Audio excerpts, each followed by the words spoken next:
Okay, so now we try and bring it all together. We started this whole exercise with you writing down some specific problem that required some organizational capability to solve, and we were trying to create a typology from some set of analytical questions of what kind of capability does your organization need.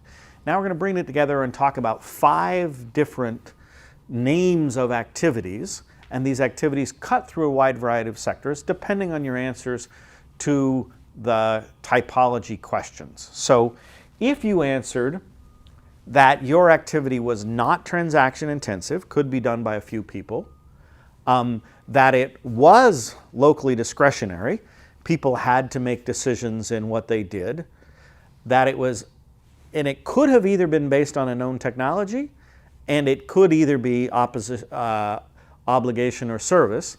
That's the realm of policymaking. This is when you can put a few people in a room, they can make decisions. The decisions they make obviously will be contextualized to the situation they're in. They clearly need to exercise some judgment in making those decisions. It can't be dictated in advance, but it's roughly self-implementing. The second category of analytical typology is logistics.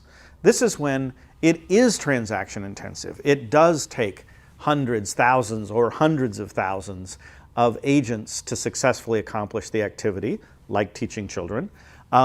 It's when it is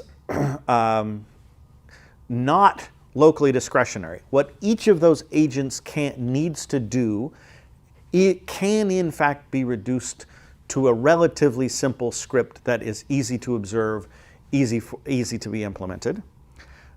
This means it's based on a known technology, and this can mostly involve service delivery, but conceivably can involve imposition of obligations as well. That's a logistical thing. Certain kinds of organizations work well to deliver logistics. The third kind of activity is implementation-intensive service delivery. Implementation-intensive means it requires lots of agents. You need lots of people out there in the field every day doing the right thing.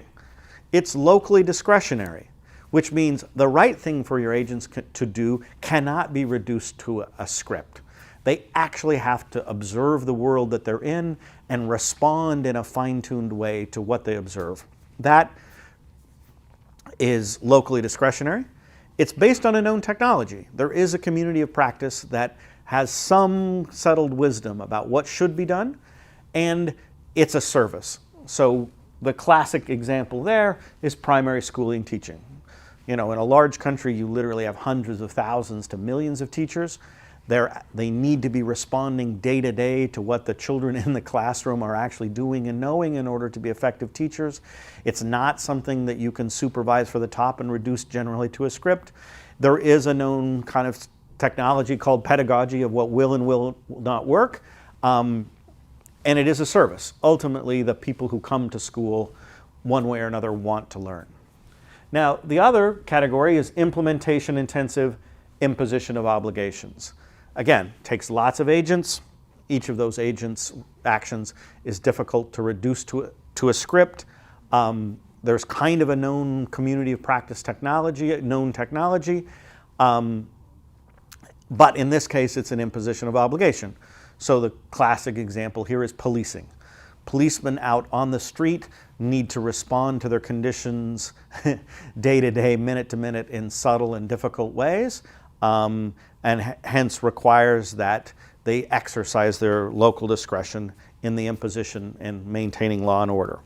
Now, the final category is the one that we have a local name for. We call it wicked hard, and that's because we're based in Boston.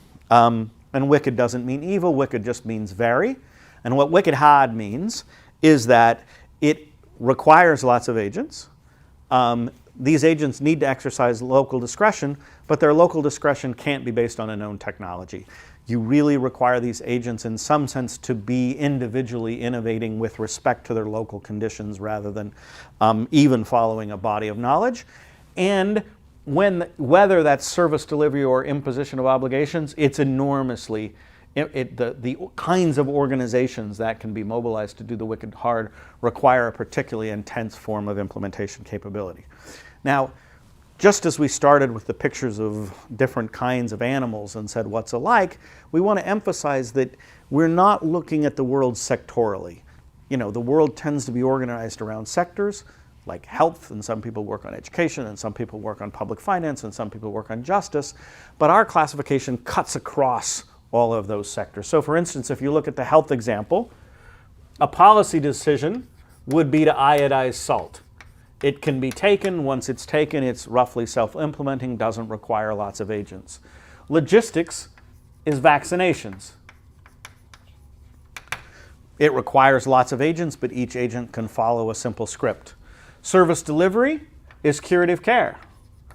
Each patient presents as a patient with a unique instance in which the provider needs to make a sophisticated diagnostic and treatment plan to that particular person, and it's difficult to know whether they've done the right thing.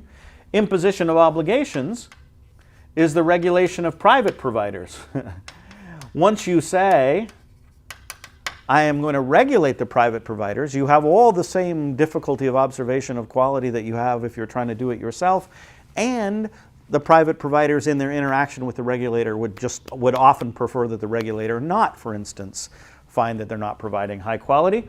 And then the wicked hard is many kinds of preventive health, like campaigns to change practices around sexually transmitted diseases like HIV and AIDS. It's proven quite difficult because it's a wicked hard problem as how to change human behavior, even with respect to their own health. We can work through the same thing. Monetary policy. 12 smart guys and gals can sit in a room, make monetary policy for the largest economies of the world. Logistics, you have to have payment systems. And payment systems involve no local discretion at all, hopefully. You make a payment, it goes through, it's hugely transaction intensive. There are billions and billions of transactions every day in a sophisticated economy, but it's got no discretion in it. Giving of loans is implementation intensive service delivery. You actually require the loan agents to form some local judgments. It can be made more or less logistic, but ultimately many kinds of loans reduced to judgment. Imposition of obligations, again, as we discovered even in the United States and in Europe, the regulation of the private sector turns out to require enormous amounts of capability, because in the first instance, the banks being regulated would just as soon not conform with things that reduce their profits. And finally, the wicked hard is identifying and promoting entrepreneurship with finance. So for instance, equity financing of startups is a wicked hard problem.